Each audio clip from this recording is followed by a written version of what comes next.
Morning 7th grade, happy Monday, Mr. Buda here. Just real quick, I want to show you guys I got this pin from a friend of mine, PMA.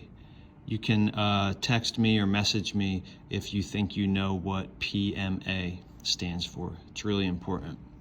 So what we are working on today is what we started doing on Wednesday of last week, just making sure we remember how to divide fractions. Because with all of our work with doing y over x, right, to find rates, we're going to see this week we're going to get a lot of a lot of quantities that are given to us in fraction form. So you should have gotten your Google form open.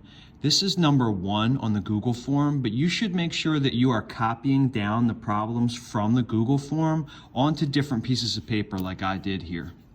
Okay, so if you haven't done that, make sure you do that. So if we look at example 1, it says 4/5 divided by 1/2. And like we talked about last week, the first thing we have to check is, are they both in fraction form? They're not mixed numbers. And they are. So this one is set up and ready to go. And we know that to divide fractions, we keep, change, flip. So this is going to be the same as keeping 4/5, we change division to multiplication, and then we flip 1/2 to 2/1. And then when we multiply fractions, we just go across the numerator and multiply, and then across the denominator. So here we've got 4 times 2 is 8, 5 times 1 is 5. But this isn't finished, right? Because this can be simplified or turned into a mixed number. So 8 and 5 don't share a common multiple, but we can say, well, 5 goes into 8 one time with 3 left over. So this is our answer here, 1 3/5. So you should be putting that into the Google form. If we look at example 2 on the Google form, we're taking it to the next level, right? Now we have 2 terms. Maybe we could pretend that they are a y and an x from a rate problem, but they're given to us now in mixed numbers. So the first thing we have to do is make sure that both of these are in improper fraction form. So remember how we do that, right? 3 times 4 is 12, plus 1 is 13/4. The denominator stays the same.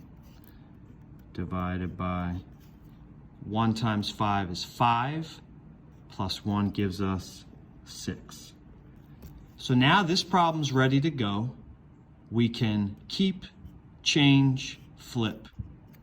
So we're going to keep 13/4, change division to multiplication, and flip 6/5 to 5/6. So now 13 times 5. Let me get my calculator here because my mental math is not as strong as you guys. So that gives us 65. 4 times 6 is 24. So these two, again, do not share a common multiple, but we know that 24 goes into 65 twice, and that's 48. So that leaves us with 17/24. And this cannot be simplified at all. So this is finished. That's what we should be putting into our Google form. So make sure you've done number 1 and number 2 in the Google form. Now you complete numbers 3 and 4 on the Google form. Okay?